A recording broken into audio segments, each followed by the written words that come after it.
আমাদের আজকের মুখোমুখিতে উপস্থিত হয়েছেন সাবেক নির্বাচন কমিশনার, নিরাপত্তা বিশ্লেষক এবং অন্তর্বর্তীকালীন সরকারের উপদেষ্টা ডক্টর এম সাখাওয়াত হোসেন। আমরা তার সাথে আজকে কথা বলবো। স্যার, স্বাগত আজকে চ্যানেল ওয়ানের এই আয়োজনে। কেমন আছেন আপনি? অনেক অনেক ধন্যবাদ। এবং চ্যানেল ওয়ান আবার অনেক বছর পরে আসছে শুনে খুশি হলাম। স্বাগতম এবং চ্যানেল ওয়ানকে শুভেচ্ছা রইল আমার। সম্প্রতি আপনি আপনার দায়িত্ব শেষ করলেন। পুরো সময়টা জুড়ে আপনারা বিভিন্ন ধরনের চাপের মধ্যে ছিলেন।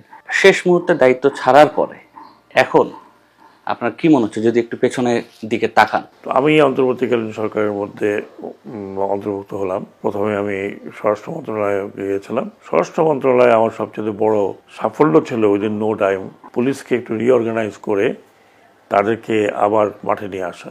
কারণ পুলিশ ওই সময় যে অবস্থা ছিল, মাঠে আনার মতো কেউ ছিল না। ভবিষ্যৎ হোক নিরাপদ, বিনিয়োগ হোক বিশ্বস্ত, আর আমার পছন্দ সল্ট বে। ওয়েলকাম টু সল্ট বে। তারা কারোর কথা শুনছিল না এবং তাদের কিছু দাবি দেওয়া ছিল। সেই দাবি দেওয়া আলোচনা করার জন্য তারা আমার সাথে বসতে রাজি হলো। আলোচনা করলাম। আলোচনা করার পরে বললাম দাবি দেওয়া একে একে দেখব, কিন্তু এই মুহূর্তে দেশে যদি পুলিশ না থাকে, কিছু থানা লুট হয়ে গেছে, অনেকগুলো থানা আগুন লাগানো হয়েছে। সেই পরিস্থিতি ল অ্যান্ড অর্ডার, মানুষের জীবনযাত্রা, জীবনমান খুবই খারাপ অবস্থায়। তাদেরকে বেরোতে বলতো। তারা প্রথমে উইলিং ছিল না, পরে অনেক কথাবার্তা বলে আমার অ্যাসুরেন্সে পুলিশ বেরোলো। ট্রাফিক পুলিশ দাঁড়াতে চায় না। তারপর তাদেরকে ব্যক্তিগতভাবে আমি ঢাকা শহরের যেখানেই বেরিয়েছে সেখানে ট্রাফিক পুলিশের সাথে গিয়ে তাদেরকে উৎসাহিত করেছে। পুলিশ বের হয়েছে, পুলিশ কাজ শুরু করেছে। তাদের অনেকগুলো দাবি দেওয়া ছিল। সেই দাবি দেওয়াগুলো পরবর্তী পর্যায়ে আমি যিনি এসছেন তাকে দিয়েছি। তাদের মধ্যে দাবি দেওয়ার মধ্যে প্রথম যে দুটো আমার মনে আছে, একটা ছিল যে পুলিশ কমিশন করা। বহু আগে পুলিশ কমিশনের কথা বলেছে। একটা আধুনিক পুলিশ গড়ে তুলতে তার ব্যবহার, তার everything has to B must. তারপরে তাদের পোশাক আশাকের কথা বললো যে এটা নিয়ে আমরা বেরোতে চাই না। তো আমি তাদেরকে বলেছিলাম যে অ্যাপ্রোপ্রিয়েট পোশাক আশাক, লোগো চেঞ্জ, এগুলো সব করব। অনেকগুলো ছিল, সেগুলোর দাবি দেওয়ার আশ্বাসের প্রেক্ষাপটে তারা পরের দিন থেকে পুলিশ ফাংশন শুরু করেছিল। কিন্তু ইতিমধ্যেই প্রায় 4000 রাইফেল লুট হয়ে গেছিল। আমি থাকতে থাকতে কিছু রিকভার হয়েছে। এখনও যতটুকু জানা যায় প্রায় 1000 খানিকের উপরে রাইফেল, পিস্তল এগুলো লুটের অবস্থা আছে, যেটা আমি মনে করি বর্তমান সরকারের জন্য একটা ডেঞ্জারাস হতে পারে। কিন্তু আপনাকে হঠাৎ করে চেঞ্জ করে দেওয়া হলো কেন স্যার? ওটা তো আমি এমন কিছু কথা বলেছি যেটা ওই সময়ের জন্য মনে হচ্ছিল যে ইনঅ্যাপ্রোপ্রিয়েট, কিন্তু এখন তো দেখছি যে তার চেয়ে বেশি হচ্ছে। আমি যে কথাটা বলেছিলাম সেটা একটু খণ্ডিত এসেছিল। তো আমি চলে আসতে চেয়েছিলাম, টু বি ভেরি ফ্র্যাঙ্ক। অন্তর্বর্তীকালীন সরকারের উপদেষ্টা পরিষদ থেকে আমি চলে আসতে চেয়েছিলাম, কিন্তু আমাকে এনএস সাহেবকে ধরে অনেক কিছু বুঝালেন, বললেন যে না, এই সময়। কে ধরলেন আপনাকে? এটা ডক্টর ইউনূস। আপনি বলেছেন যে আপনাকে অপমানিত করা হয়েছে? না, আমি বলেছি যে, ওটা বলিনি। বলেছি যে স্যার, আমার পক্ষে থাকা সম্ভব না। আমি থাকলে আপনিও বিব্রত হবেন, আমি তো হবই। কিন্তু উনি আমাকে বললেন যে না, এই সময় কোনো কারণে ইউ শুড নট লিভ।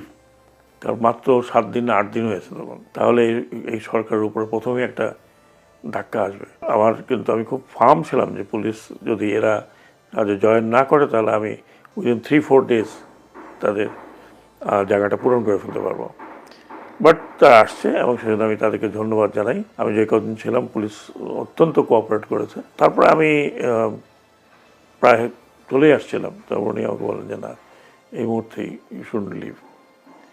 তারপর আমি থেকে গেলাম। ওই সময় যে প্রসঙ্গটা নিয়ে আপনি বারবার বলছিলেন যে 7.62 বুলেট, ওইটার সমাধান কি হয়েছে এখন? ওটা সমাধান হয়নি। আমি বলছি যে আমি কথাটা যেটা বলেছি সেটা এখনও যদি আপনি পুরোটা দেখেন তাহলে আপনি দেখবেন। আমি গিয়েছিলাম আনসার ওদের দেখতে, ওদের মধ্যে গুলি টুলি মারছে অনেকে। হ্যাঁ, আনসারকে গুলি মেরেছে। তারপরে আমি যে কতগুলো ভিডিও দেখলাম, লুঙ্গি পরা, গেঞ্জি পরা, হেলমেট লাগানো, হাতে পুলিশের রাইফেল, দ্যাট ইজ পুলিশের কাছে 7.62 চাইনিজ রাইফেল টাইপ 39, তার মানে বুলেটটা হচ্ছে 39। এটা খুব একটা মারণাত্মক অস্ত্র, যেটা সাধারণত সমরাস্ত্র হিসেবে ব্যবহার হয়। এটাকে আমরা বলি প্রহিবিটেড বোর। পুলিশকে এই রাইফেলগুলো দেওয়া হয়েছে কবে দেওয়া হয়েছে আমি ঠিক জানি না। আমার ইচ্ছা ছিল এটা একটা ইনকোয়ারি করতে, যে এই রাইফেল তো পুলিশের পাওয়ার কথা নয়, এই রাইফেলগুলো পুলিশকে দেওয়া হলো কখন, কি কারণে, কেন করতে পারছিলেন? না, আমি তো ছিলামই না, তো ইনকোয়ারি করবো করতে গিয়ে। আমার তো ইয়ে ছিল, ওই প্রসঙ্গে আমি বলেছিলাম যে এই রাইফেলগুলো বা এই অ্যামুনিশন, এই রাইফেল পুলিশের হাত থেকে সিভিলিয়ানদের কাছে কিভাবে গিয়েছে। How this 7.62 Chinese rifle used by civil ক্লথে, এর পিছনের ব্যাকগ্রাউন্ডটা কেউ আমাকে জিজ্ঞেস করেনি। আমার কাছে এমনও ছবি আছে যে সন্দেহজনক, যেটা কারা, এদের চেহারা, এদের মানে গঠন আমাদের মতো না। মনে হচ্ছিল যে, আমি তো বহিরাগত শব্দটা ব্যবহার করেছি।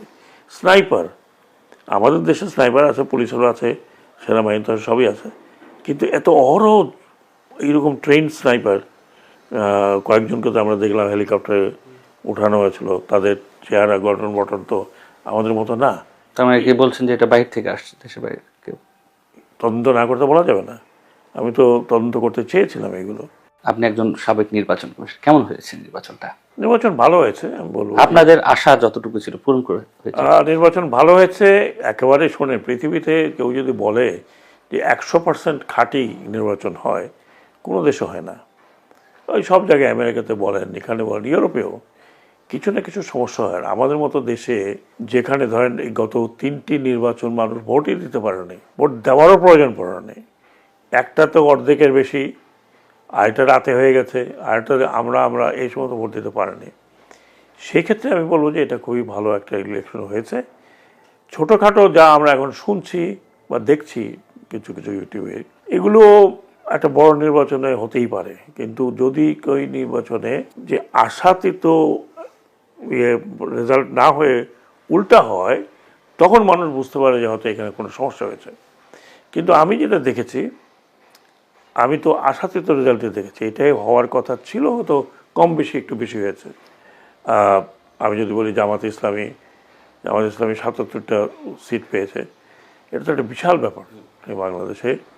আমি যতদিন দেখেছি জামাত ইসলামীর উত্থান পতন। ভবিষ্যৎ হোক নিরাপদ, বিনিয়োগ হোক বিশ্বস্ত, আর আমার পছন্দ সল্ট বে। Welcome to Salt Bay. শুরু থেকেই ডক্টর মোহাম্মদ ইউনূস বলেছিলেন যে নির্দিষ্ট সময়ের মধ্যে নির্বাচন হবে। নির্দিষ্ট সময় কতটুকু নির্দিষ্ট এটা উনি বলেননি, সেনাপ্রধান বলেছিলেন 18 মাস। আমরা দেখলাম 18 মাসের মধ্যে নির্বাচন। কিন্তু একটি পক্ষ বারবারই বলার চেষ্টা করেছে, আপনাদের উপদেষ্টাদের মধ্যে কেউ কেউ এই নির্বাচনটা এই সময়ে হোক এটা চায়নি, আর একটু দেরিতে হোক এটা চেয়েছে, এবং 2-3 জনের কথা বলা হচ্ছে। আপনি কি ছিলেন নাকি তাদের মধ্যে? না, আনফর্চুনেটলি আমি, যারা ছিলেন তারা মোটামুটি ক্লোজ ছিলেন, তারা নিজেরা। আমাকে কোনোদিন এসব আলোচনার মধ্যেও আমি আসিনি, আমাকে আলোচনার মধ্যে ডাকেও নি, থাকিও নি। আমি আমার মন্ত্রণালয়ের কাজে নিয়ে ব্যস্ত ছিলাম। ওই সময় শ্রম মন্ত্রণালয় একটা বিশাল অগ্নিগহ্বরের মধ্যে ছিল, আর ইনফ্যাক্ট আমাকে কেউ ডাকেও নি to give any opinion on election modality, এগুলো পলিটিক্যাল চেঞ্জেস, এই ইলেকশন। আপনার মতো নির্বাচন নিয়ে জানা শোনা, আপনার গবেষণা আছে, আপনি একদম কাজ করেছেন, এরপরও উপদেষ্টাদের কেউ আপনাকে ডাকলো না? না, I am sorry to say and clear to say that I was never consultant. কেন স্যার, কি মনে হচ্ছে কেন? ওটা আমি বলতে পারবো না, হয়তো আমি ওই মনোভাবের লোক ছিলাম না, হয়তো আমি তাদের সাথে একমত হতে পারতাম না। সেটা হয়তো যারা করেছেন তারা জানেন, কারা করেছেন আই ডোন্ট নো। কিন্তু ওই লোকগুলো তো চিহ্নিত, যারা আমি নাম শুনছি, তারা আমার কলিগ ছিলেন, এটুকুই। কিন্তু তারা কখন কিভাবে কি কাজ করেছেন, তাদের অ্যাক্টিভিটিতে আপনার কখনো মনে হয়েছে ওই সময় যে তারা নির্বাচন পেছাতে চাচ্ছে কিংবা নির্বাচন হোক? এটা ওপেনলি কিন্তু কেউ কিছু বলেনি, নির্বাচন পিছানোর কথা আমি শুনিনি। বরং যখন বলা হলো যে ফেব্রুয়ারির মধ্যেই ইলেকশনটা হবে, তো আমরা সাধারণ যারা ছিলাম ওয়েলকাম, ঠিক আছে, এটা ভালো, একটা নির্বাচিত সরকার আসুক। কারণ আমরা যতটুকু করতে পেরেছি, কিন্তু আমাদের পক্ষে ওই অবস্থাতে আপনাকে মনে রাখতে হবে যে একটা আমরা ভেতরে আছি বলে বুঝতে পারছি না, এটা একটা বিশাল আপহেবল হয়ে গেছে, এবং এটা লিডারলেস একটা, ওটাকে আমরা অভ্যুত্থান বলি, এটাকে আমরা যাই নাম দিই না কেন, রিভলিউশন বলি, এবং চারিদিক থেকে কিন্তু বিভিন্ন এলিমেন্ট কাজ করছিল। কেউ বললো সংবিধান ছড়িয়ে ফেলে দাও, কেউ বললো ওইটা করো, কেউ বললো এটা করো, এবং পাবলিকও বাইরের কথা শুনে একটু উত্তেজিত হচ্ছিল। কাজে সেখানে আমি যেটা বলি, প্রথমত যে আমি প্রথম কৃতিত্ব দেবো অন্তর্বর্তীকালীন সরকারকে, এইরকম একটা ভোলাটাইল জায়গা থেকে মোটামুটি একটা লেভেলের উপর নিয়ে এসছে। আমার চোখে খুব বড় ধরনের কোনো গাফলতি হয়েছে এরকম চোখে পড়েনি। কিছু কিছু জায়গায় আমি দ্বিমত অনেক করেছি কিছু কিছু জিনিসের মধ্যে, কিন্তু আমি ওখানে তো 27 জন আমরা যারা দ্বিমত করেছি, ওটা ছোটোখাটো অন্যান্য জিনিস, ছুটি বাদ দেওয়া ইত্যাদি করা। কিন্তু আনফর্চুনেটলি এই ধরনের বড় সিদ্ধান্ত যেগুলো, সেগুলো ক্যাবিনেটেও আলোচনা হতো না, এগুলো মোটামুটি ক্যাবিনেটের বাইরেই আলোচনা হতো। এটা আপনারা শুনেছেন, আমার একজন অত্যন্ত ক্লোজ ফ্রেন্ড অ্যান্ড উপদেষ্টা বলেছেন যে সব সরকারি একটা কিচেন ক্যাবিনেট থাকে। উনি নিজে বলেছেন, আমি জানি না কিচেন ক্যাবিনেটে কারা কারা ছিলেন, তবে আমি খুব দ্ব্যর্থহীন ভাষায় যে আই হ্যাভ নো, আমাকে কোনো কনসাল্টও করেনি। এমনকি সংস্কার কমিশনগুলোর সাথে আমি আলোচনা করছিলাম যে ভাই দরকার হলে আমাকে ডেকো। আমি এই কমিশনের সিদ্ধান্তগুলো অনেক পরে দেখেছি, কমেন্টের জন্য যখন আসলো। হাজার হাজার লাখ লাখ ছেলে মেয়ে সামনে নেমে আসলো, অভ্যুত্থান করলো, তাদের আকাঙ্ক্ষা ছিল দুর্নীতি মুক্ত একটি বাংলাদেশ করার, গণতন্ত্র প্রতিষ্ঠা, মত প্রকাশের স্বাধীনতা। সেই জায়গার মতো একটি আকাঙ্ক্ষা থেকে আপনারা দায়িত্বপ্রাপ্ত হলেন, কিন্তু এরকম কাজ হচ্ছে, তাদের নাম কি প্রকাশ করা আসলে সময় কখন আসবে স্যার? আসলে আমি বলতে পারবো না, এটা আমার পক্ষে বলা সম্ভব না, কারণ অলরেডি লোকজন কথা বলছে। এই কিছুদিন আগে বোধহয় রাষ্ট্রপতি একটা ইন্টারভিউ দিয়েছেন, সেখানে উনি কিছু বলেছেন, নাম বলেছেন, কি বলেছেন, উজ্জ্বল রেখেছেন বা সামথিং।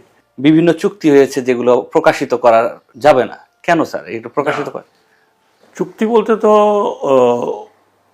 অপ্রকাশিত চুক্তি তো কোনোটাই না। যখন চুক্তি হয়, চুক্তিগুলো করে কিন্তু বিডা এবং PPPA, ট্রিপল পি অথরিটি, এবং সংস্থার সাথে, যে সংস্থা পোর্টের সাথে একটা চুক্তি হবে। এটা কিন্তু পোর্ট যদিও মন্ত্রণালয়ের নিচে, কিন্তু পোর্ট সরাসরি এবং ইনভেস্টমেন্ট ডিপার্টমেন্ট অফ বাংলাদেশ এবং ট্রিপল পি অথরিটি, যেহেতু ট্রিপল পিতে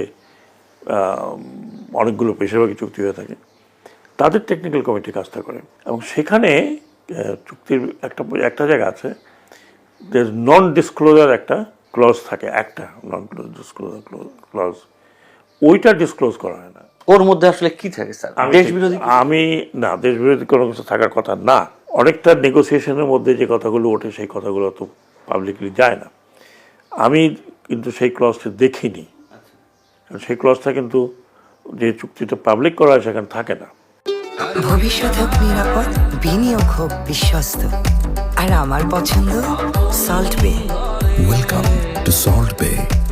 ক্ষমতা ছাড়লেন 17 তারিখ, শপথ যেদিন হলো 16 তারিখে আপনারা একটা গেজেট প্রকাশ করলেন, যেখানে আমেরিকান কোম্পানির শ্রমিকদের কল্যাণ তহবিলের যে 5% দেবার বাংলাদেশে যেটা, এটা সম্বন্ধে আমি বলি এটা নিয়ে আমার সাথে অনেক তর্ক বিতর্ক হয়েছে জ্বালানি মন্ত্রণালয় বিষয়টা। শ্রমিক আমাদের সাথে জ্বালানি মন্ত্রণালয়, আপনারা জানেন শেভরন এবং তাল্লোর নিয়ে অনেক ঘটনা ঘটেছে। শেভরনে একটা কেস এখনও চলছে। এখন ওখান থেকে প্রেশার আসলো যে আমরা কোনো ইনভেস্টমেন্ট পাবো না যদি, কারণ শেভরন বা এই কোম্পানির বেতন ভাতা অনেক হাই, এই নর্মাল শ্রমিকের চেয়ে অনেক অকল্পনীয় হাই, যেটা আমি পেলাম।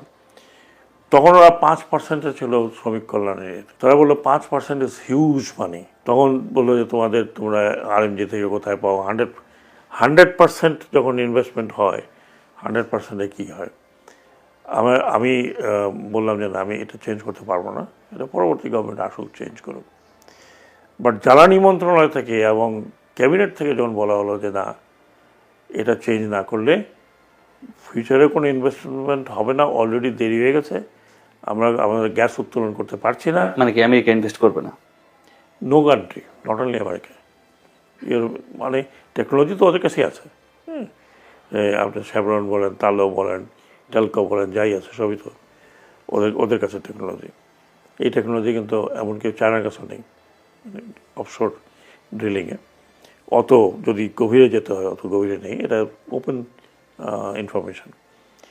তো আমাকে ফজল কবির সাহেব ছিলেন এবং পুরো একদম মানে আমাকে টিসিসি করতেই হলো। এবং টিসিসিতে আমি ওপেন বললাম, টিসিসি বরং বসেছিল, ওরা বলছিল স্যার আমরা কিন্তু আসছিলাম ওয়ার্কআউট করতে, আমরা জানি কী হবে, তারপরেও ওয়ার্কআউট করো না বিকজ ইউ আর দেয়ার। তো আমি সেখান থেকে ওদের সাথে আলোচনা করলাম, টিসিসি রাজি হলো না। আপনাদের রাজি না হওয়া ইজ এ মতামত, স্ট্রং মতামত, এবং আমি এই প্রসিডিংসের মধ্যে লিখব যে আপনাদের স্ট্রং মতামতের বিরুদ্ধে গিয়েও এই দুই পার্টির কি বলে সম্মতিতে এটা 1 থেকে আমি 1.5% করলাম। এটা কি এখন যদি দেখেন আপনার কাছে কি মনে হয় যে এটি কখনো বাংলাদেশের বা বাংলাদেশের শ্রমিকের স্বার্থবিরোধী কোনো কাজ হয়েছে? এক নম্বর, আমি যেটা মনে করি ব্যক্তিগতভাবে, এটা আমার ব্যক্তিগত মতামত, এতে শ্রমিক যারা ওখানের শ্রমিক যারা কাজ করছে তাদের খুব বেশি ক্ষতি হওয়ার কথা নয়। কিন্তু এটার একটা পার্সেন্টেজ তো বাংলাদেশ সরকারও পেত। হ্যাঁ, বাংলাদেশ সরকার তো পার্টি টু ইট। বাংলাদেশ সরকারের টাকা তো দিচ্ছে না, দিচ্ছে তো কোম্পানির টাকা। তো কোম্পানির টাকাও কিন্তু এখন অনেক টাকা, 1.5%-এ কম্পনসেশন অনেক অনেক বেশি, আমাদের অন্য সাধারণ শ্রমিকদের থেকে অনেক বেশি, অনেক বেশি। তো সেইভাবে যদি দেখা হয় তাহলে তো হয়তো 5% একটু একটু, কারণ আগে কোথায় 5% করছিল। এখন শ্রম মন্ত্রণালয়ের আর কোনো উপায় নেই যে এটা আমরা যদি এখানে বলবো যে করবো না, ওখানে বলে ইনভেস্টমেন্ট আসবে না, এবং থ্রেট করলো যে ইনভেস্টমেন্ট আসবে না, ট্যারিফ আরও নামানোর কথা নামবে না, হ্যাঁ, বিএলএ চেঞ্জ করলাম, ট্যারিফ নাম্বারের কথা নামবে না। এটা আমার জন্য এক ধরনের বলবো যে খুবই বিড়ম্বনার জায়গা ছিল।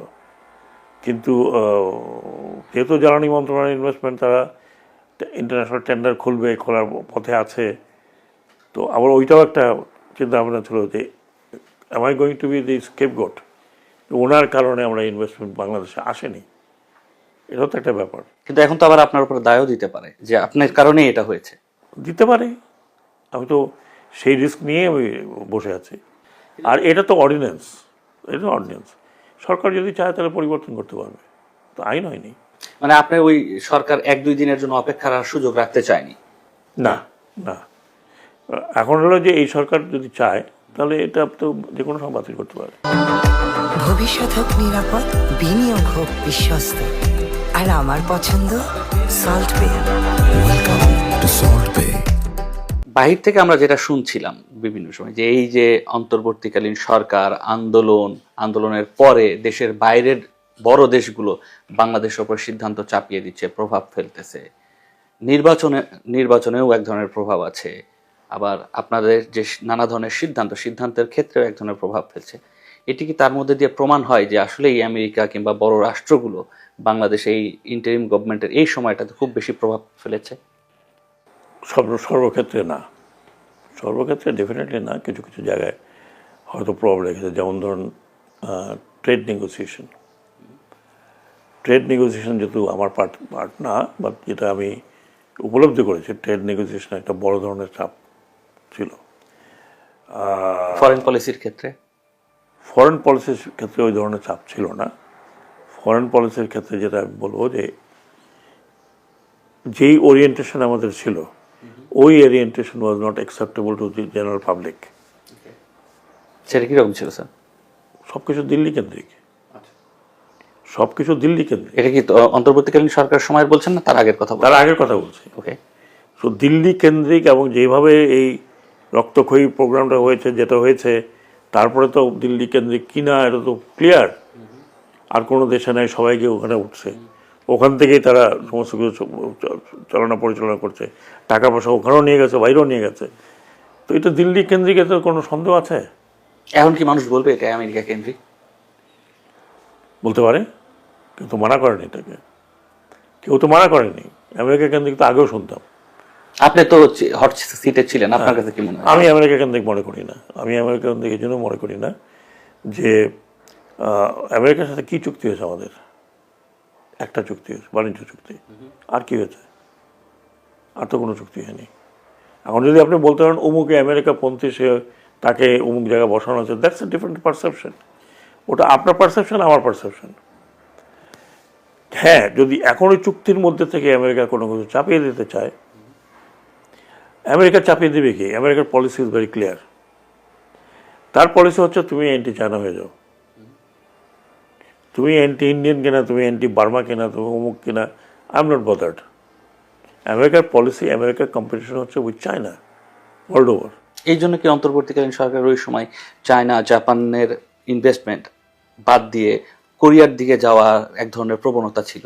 কোরিয়া থেকে তো আগেই গিয়েছে, সেটা কি আরো কোরিয়া থেকে তো আগেই গিয়েছে। আপনারা অন্তর্বর্তীকালীন সরকারের উপদেষ্টা দায়িত্ব পালন করেছেন, কেন আপনারা একদিনের সবাই একটা বিদায় হলো না কিংবা বিদায় নিলেন না? এটা তো একটা প্রক্রিয়ার মধ্যে ছিল, যেদিন নির্বাচিত সরকার শপথ নেবে ওই দিন আপনারা ডিজলভ হয়ে যাবেন, এটা তো প্রক্রিয়া। তো অনেকেই আগে চলে গেল দেশের বাইরে। তারা তো উপদেষ্টা ছিল না, তারা উপদেষ্টা ছিল চিফ অ্যাডভাইজার, এবং দে আর ব্রট অ্যাজ এ টেকনোক্র্যাট। তাদের সাথে কি চুক্তি হয়েছে, কীভাবে হয়েছে, তো ওটা আমি বলতে পারবো না। আমাদের তার বাইরে যাওয়ার কোনো উপায় নেই, আমরা তো দেশের মধ্যেই আছে, আর যাবোই বা কেন, মাই কান্ট্রি। স্যার, আমলারা আপনাদের কতটুকু ভুগিয়েছে? আমাকে ভোগায়নি, আপনি আমাকে চেনেন, আর আমি তো নতুন না, আমি ইলেকশন কমিশনে 5 বছর ছিলাম, তারপরে সিভিল সোসাইটির সাথে ছিলাম, যেহেতু most of the senior officer আমাকে চেনে। আর আপনাদের সরকারের কথা যদি বলেন? কিছু কিছু জায়গায় ইয়েস, কিছু কিছু জায়গায় ইয়েস, শেষের দিকে আই ফেল্ট যে আছে। বাইরের মন্ত্রণালয়ে আমি নিজেই দেখেছি যে দারুণ, মানে কি বলবো, টুইস্ট অ্যান্ড টার্ন। ধন্যবাদ স্যার। প্রিয় দর্শক, আসসালামু আলাইকুম, সবাইকে আজকের ভিডিওতে স্বাগতম। তো এতক্ষণ যেই টকশোটি দেখলেন, এই টকশোটি আপনাদের কাছে কেমন লেগেছে সেটি অবশ্যই কমেন্ট বক্সে জানিয়ে যাবেন। এবং প্রিয় দর্শক, আপনাদেরকে আরেকটু অনুরোধ করি, আমাদের এই ইউটিউব চ্যানেলটিকে একটি সাবস্ক্রাইব করে রাখুন, যাতে করে পরবর্তী ভিডিও আপলোড করার সাথে সাথে আপনার কাছে একটি নোটিফিকেশন চলে যাবে, আপনি সবার আগে আমাদের এই ভিডিওটি দেখতে পারবেন।